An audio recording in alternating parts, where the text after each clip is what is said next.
In today's video, we'll derive the Navier-Stokes equations for incompressible flow. Let's recall the general formulation of the momentum equation. We had an x component, a y component, and a z component. As a review, our momentum equations consisted of a normal stress term, two shear stress terms, and then the force or mass times acceleration. In the case of the z component, we also had to include gravitational force. Now this was because we assumed that the z-axis was parallel to the gravitational force vector. However, this may not always be the case. In order to make this equation applicable for any type of axis, let's set the gravitational acceleration as a vector with components in the x, y, and z directions. That means that our equations will take the following form, where we add a gravitational term in the x direction, a gravitational term in the y direction, and a gravitational term in the z direction. Now this formulation can work for any way that you set your axes. For example, if we were to set our z-axis to be aligned with the gravitational force, then my x and my y components of my gravitation will be equal to 0, and my z component would be equal to negative the gravitational acceleration constant. So we will use this formulation moving forward. Now for incompressible Newtonian fluids, the relationship between the stress and the strain rates are given by empirical relationships that we call the constitutive equations. These equations relate my normal stresses to pressure and the viscosity term, and relate my shear stresses to the viscosity term. If we were to combine these constitutive equations into the general momentum equation, we will arrive at the Navier-Stokes equations for incompressible flow. These are the most significant set of equations in fluid mechanics. So let's go ahead and start that derivation. Let's start by looking at the x direction and by substituting the constitutive equations into my x component. I have a partial derivative of my normal stress acting on the x face with respect to x. I know that my normal stress face is related to the pressure and the viscosity term. Therefore, I can rewrite this equation as the partial with respect to x of my normal stress in my x face.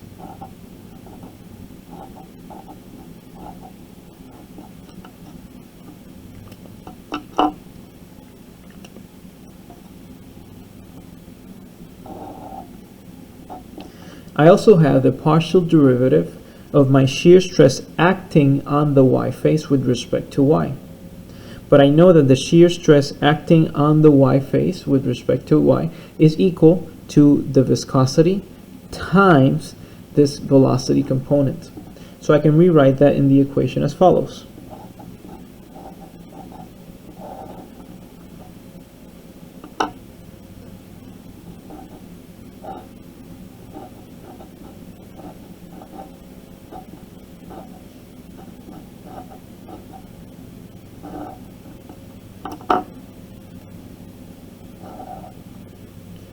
I also have a partial derivative of my shear stress acting on the z face with respect to z.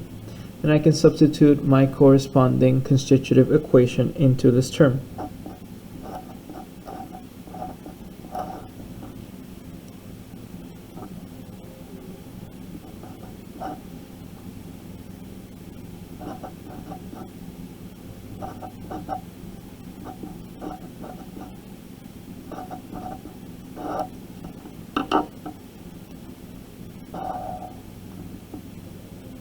To this, I have to add my gravitational acceleration vector term.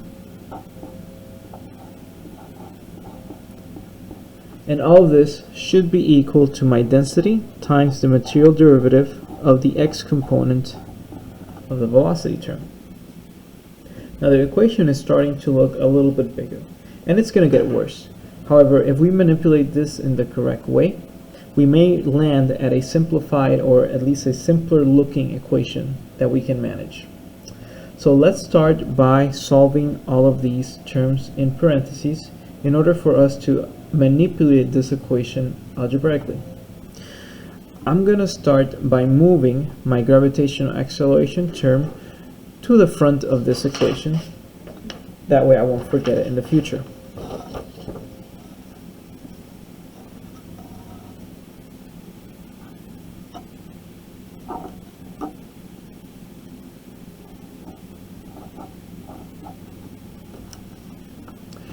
I have the partial derivative of negative pressure with respect to x.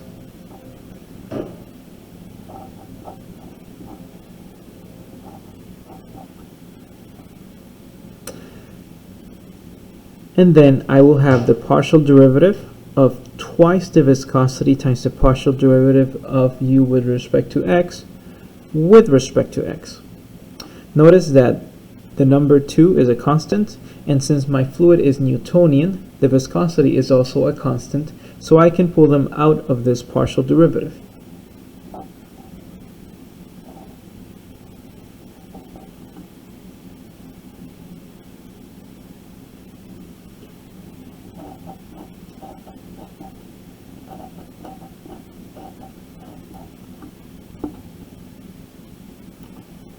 Next, I have my partial derivative with respect to y of the viscosity times the partial derivative of u with respect to y. Again, the viscosity is a constant term, so I can pull it out of my partial derivative operator.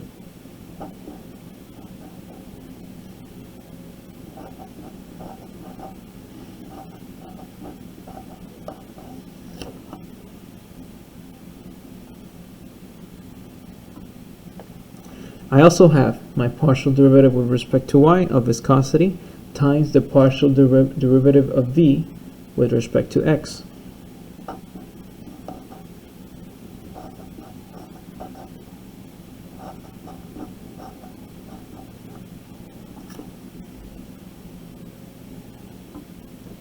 Next, I have my partial derivative with respect to z of the viscosity term times the partial derivative of w with respect to x.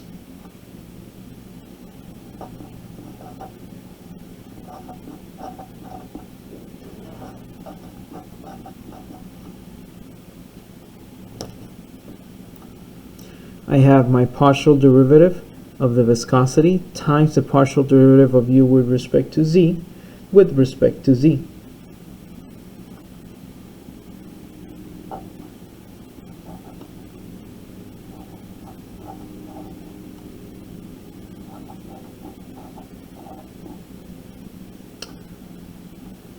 And all this should be equal to my density times my material derivative. So I basically multiplied all of my terms, and now I'm going to do a little bit of manipulation.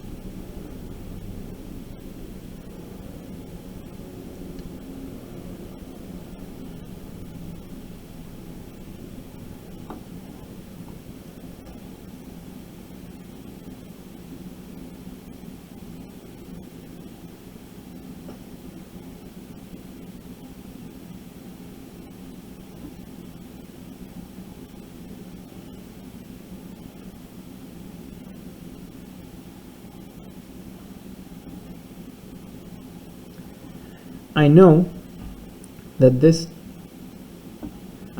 term is twice the viscosity times the partial derivative with respect to x of the partial derivative of u with respect to x. So I'm going to separate this into two different terms.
I can also rearrange my terms to ensure that my x terms are all together, my y terms are together, and my z terms are together.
Now you'll see why I'm trying to arrange all of my partial x, partial y, and partial z terms together in the following steps.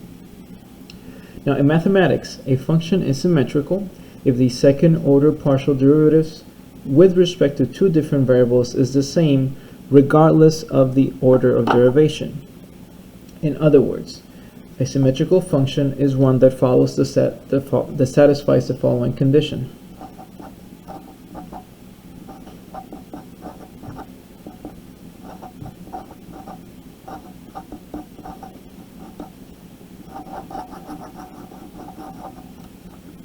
Now, most physical functions are symmetric, and our equations will also be symmetrical. That means that we can change the order of operation for our second order partial derivatives. So we're going to do that.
So in this case, I applied my symmetrical formulation to change the order of the second order partial derivative of x and y and the second order partial derivative with respect to x and z.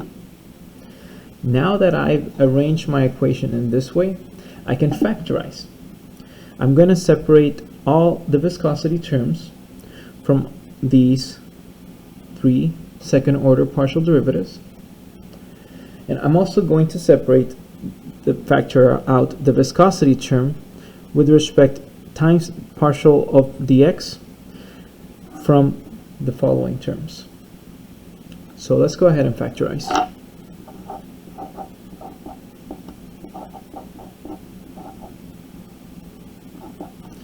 Notice that we have viscosity term, viscosity term, viscosity term, so we can factor it out.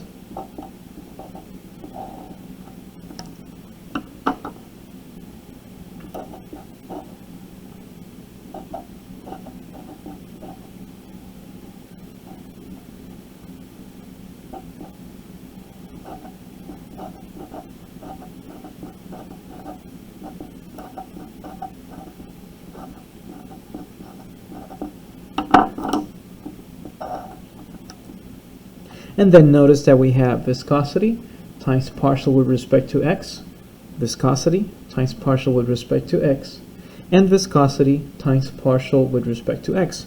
So I'm going to factor out that operator.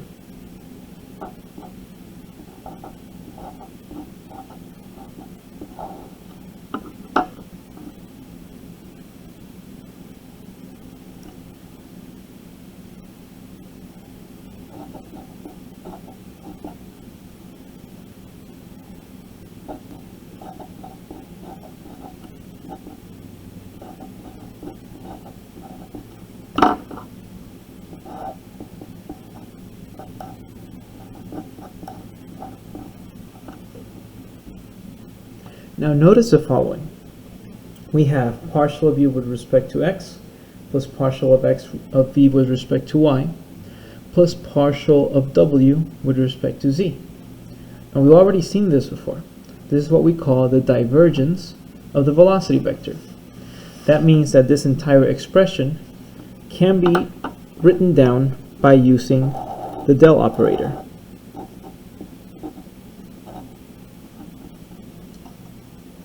So I'm going to write this down as follows.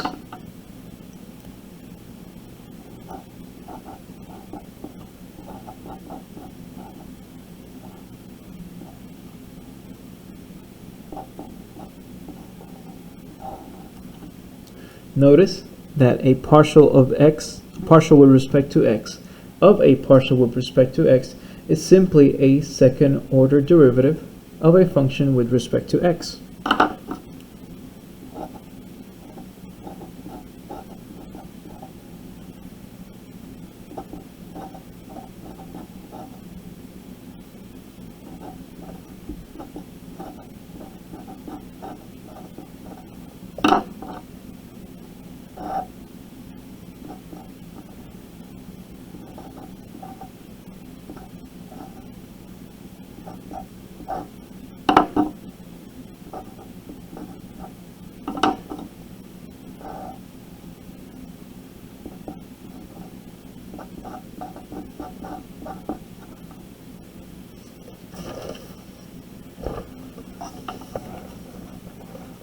I can now repeat the same process in the y and in the z directions, and I will arrive at similar equations.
Now that I have these three forms of the equations, I can add all of the terms left and right together to obtain a monstrous equation that actually contains the values for all of the three directions.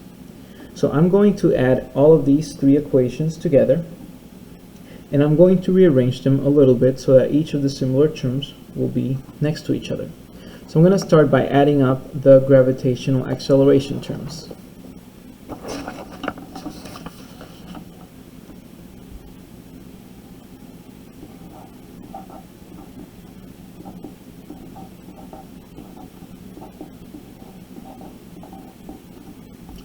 Then I'm going to add all of the pressure terms.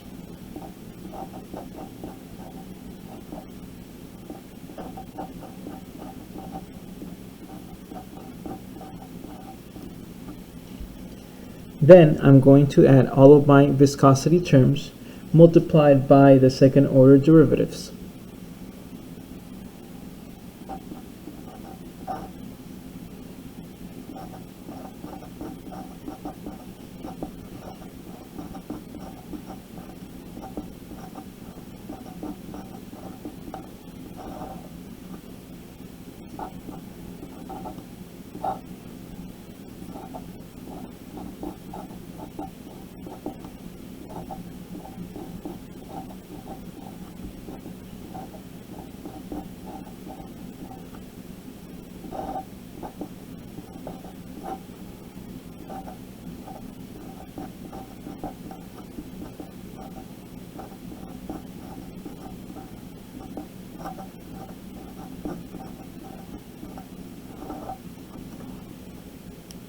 Then I will add all of my terms that include the divergence of the velocity.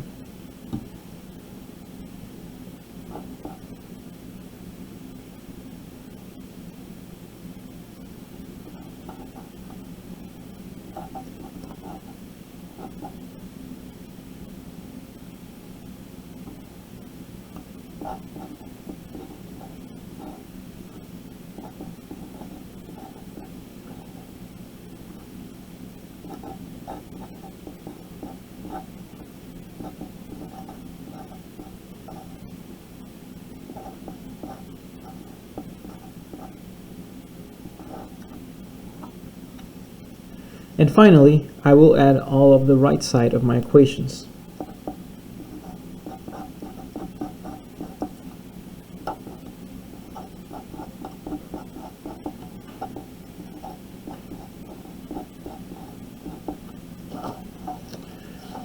So that leaves me with this very long equation that describes the motion of fluids in the x, the y, and the z directions. I'm going to simplify this equation first by factoring out any terms that I can. I have a density term multiplied by the three gravitational components, so I can factor out my density term.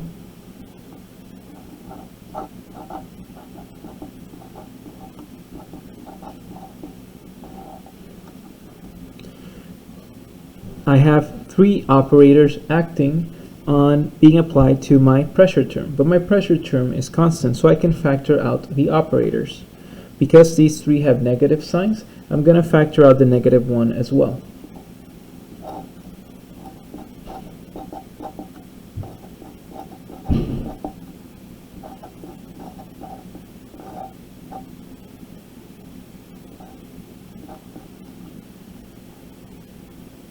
And I have a viscosity term multiplied by these second order partial derivatives.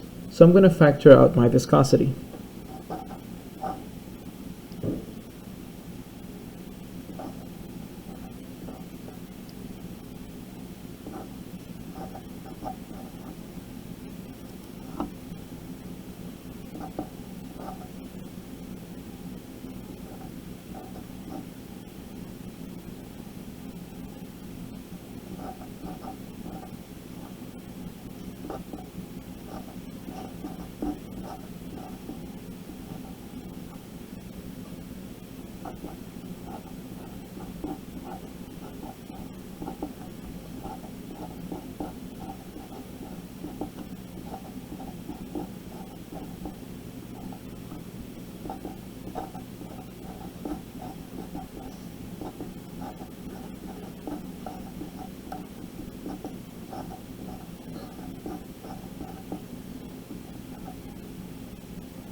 And finally, I can factor out viscosity as well as the operators from my divergence of the velocity vector.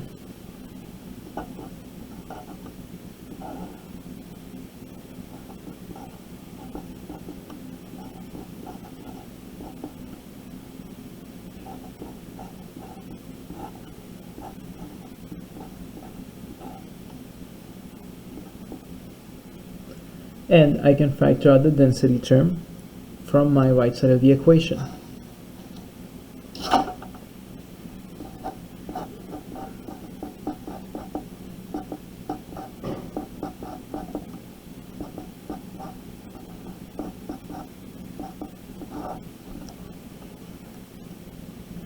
Notice that we now have a pretty uniform equation that we can write in vector form.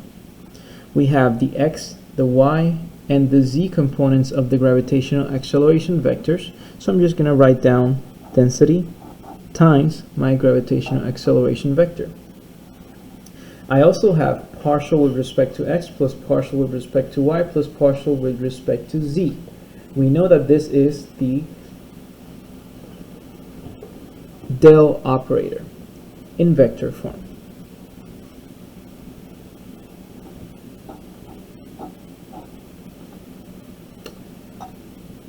Over here, we will have the second order derivative with respect to x, with respect to y, and with respect to z of the x, y, and z components of the velocity vector. So I can also write down in vector form.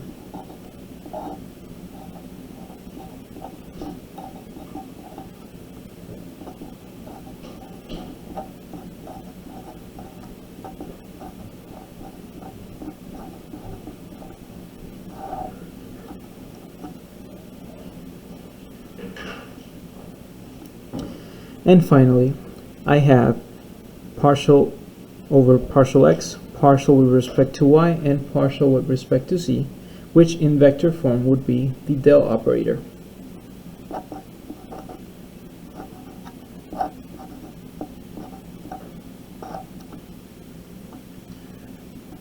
All this should be equal to the density times the material derivative of the x, y, and z components of the velocity vector, or simply the velocity vector. So I have a smaller, more condensed version in vector form of our equations. Now we can do a couple of more substitutions in order to obtain the following.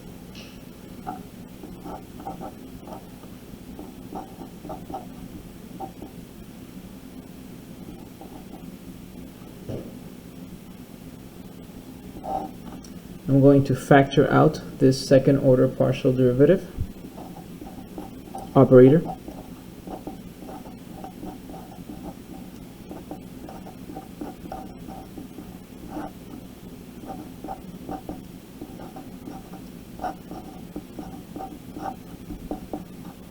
And I'm going to express my material derivative in terms of the del operator.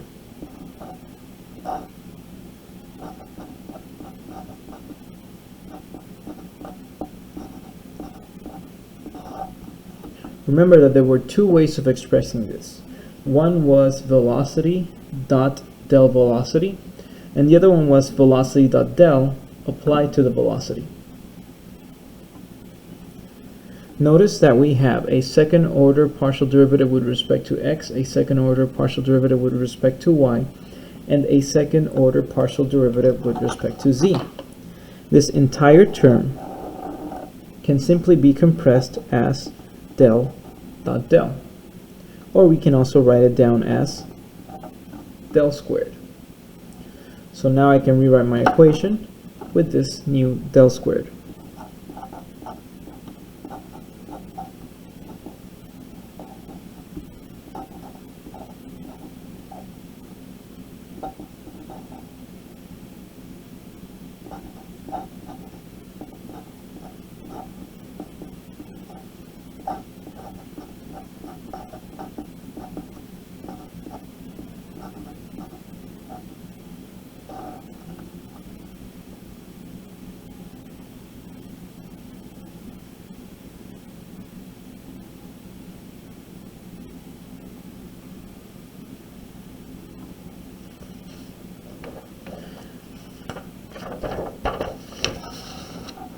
And there we have a form of the Navier-Stokes equations. Let's remember that the constitutive equations we used apply for incompressible flow. And from our derivation of the continuity equation, we had already found out that for incompressible flow, the divergence of the velocity vector equaled 0. Now, if the divergence of my velocity vector equals 0, that means that we can eliminate this term. This will give us a more simplified form of the equation. Flip the left and the right sides of the equation to get the following.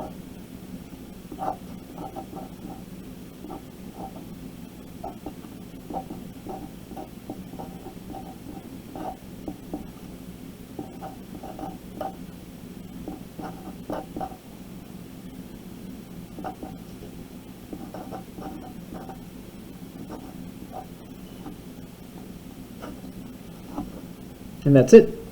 That is the Navier-Stokes equation for incompressible flow of a Newtonian fluids. If our fluid were compressible, then we would add an additional term to the right side of the constitutive equations. But we're not going to focus on that in this class.